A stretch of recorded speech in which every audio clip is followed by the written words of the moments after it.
Welcome back दोस्तों। तो आज हम जानेंगे कि अगर हमारे पास पैसा है और उसको हम इन्वेस्ट करना चाहते हैं तो हमारे पास कितने ऑप्शन अवेलेबल हैं अपने पैसों को इन्वेस्ट करने के लिए। तो बेसिकली हमारे पास 4 ऑप्शन है अपने पैसों को इन्वेस्ट करने के लिए।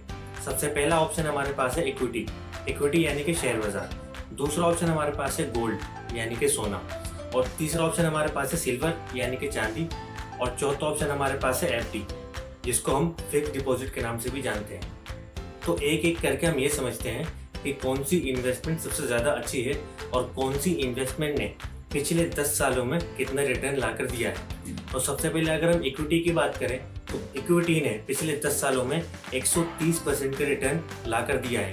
तो अगर हम सालाना रिटर्न इसका देखें तो 130 को हम 10 से अगर डिवाइड करेंगे तो 13% का हमें सालाना रिटर्न, जिसको हम CAGR भी बोलते हैं, वो हमें मिल जाएगा। तो अगर आप इक्विटी में पैसा इन्वेस्ट करना चाहते हैं तो अपना डीमेट अकाउंट खुलवाकर खुद या फिर किसी म्यूचुअल फंड के थ्रू आप इन्वेस्ट कर सकते हैं। दूसरा ऑप्शन सोना यानी कि गोल्ड। तो अगर आपने 10 साल पहले गोल्ड खरीदा होता तो गोल्ड ने पिछले 10 सालों में 134% का रिटर्न ला कर दिया है। और अगर हम इसको 10 से डिवाइड करेंगे तो 13.4% का रिटर्न गोल्ड ने हमें यहाँ पर ला कर दिया है, यानी कि 13.4% का रिटर्न गोल्ड ने ला कर दिया है। तो गोल्ड और इक्विटी यहाँ पर पिछले 10 सालों में दोनों ने ही लगभग सेम रिटर्न मार्केट से लाकर दिया है। और तीसरा हमारे पास आता है सिल्वर यानी कि चांदी।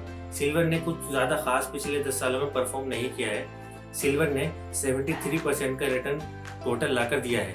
और अगर हम इसकी CAGR निकालें तो 7.2% की या 3% की हमारी CAGR बैठेगी। और अगर हम FD की बात करें तो FD में हमें पहले से ही रिटर्न पता होता है कि बैंक हमें कितने परसेंट का रिटर्न देगा, चाहे वो 6% हो, 5% हो या फिर 7% हो। तो FD में हमें ये पहले ही पता चल जाता है कि रिटर्न कितना मिलने वाला है। जबकि सिल्वर में, गोल्ड में या फिर इक्विटी में हमें पहले से ही नहीं पता होता है कि हमें रिटर्न कितना मिलेगा, क्योंकि इक्विटी डिपेंड करता है शेयर बाजार के ऊपर और गोल्ड के जो प्राइसेस होते हैं वो भी डिपेंड करते हैं कि उसकी डिमांड कितनी है। तो सिल्वर में, गोल्ड में या फिर इक्विटी में हमें पहले से ही नहीं पता होता कि यहाँ पे रिटर्न कितना मिलने वाला है।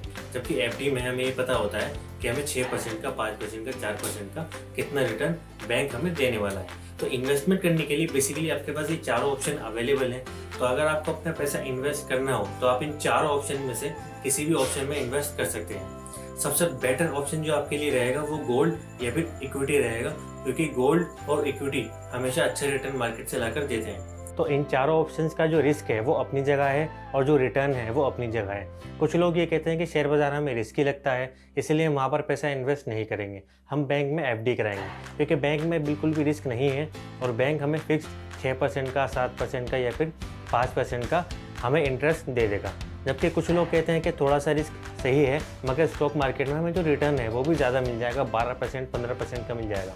तो आप अपने हिसाब से जो भी आपका इन्वेस्टमेंट ऑप्शन है उसको सिलेक्ट कर सकते हैं और अपनी इन्वेस्टमेंट को शुरू कर सकते हैं। मगर ज़रूरी ये है कि आप अपनी इन्वेस्टमेंट की जर्नी को शुरू करें, क्योंकि अगर आप अपना पैसा इन्वेस्ट नहीं करेंगे तो जो इन्फ्लेशन है, जो महंगाई है, वो आपके पैसों की वैल्यू को कम कर देगी। तो चाहे कोई सा भी इन्वेस्टमेंट ऑप्शन आप सिलेक्ट करिए, मगर अपनी इन्वेस्टमेंट की जर्नी को शुरू कीजिए। तो आज की वीडियो में दोस्तों सिर्फ इतना ही। जो भी ऑप्शन आपको सिलेक्ट करना हो आप सिलेक्ट करिए, मगर आज ही अपनी इन्वेस्टमेंट की जर्नी को शुरू कीजिए ताकि इन्फ्लेशन आपका कोई नुकसान ना कर पाए। तो मिलते हैं अगली वीडियो में। Thank you.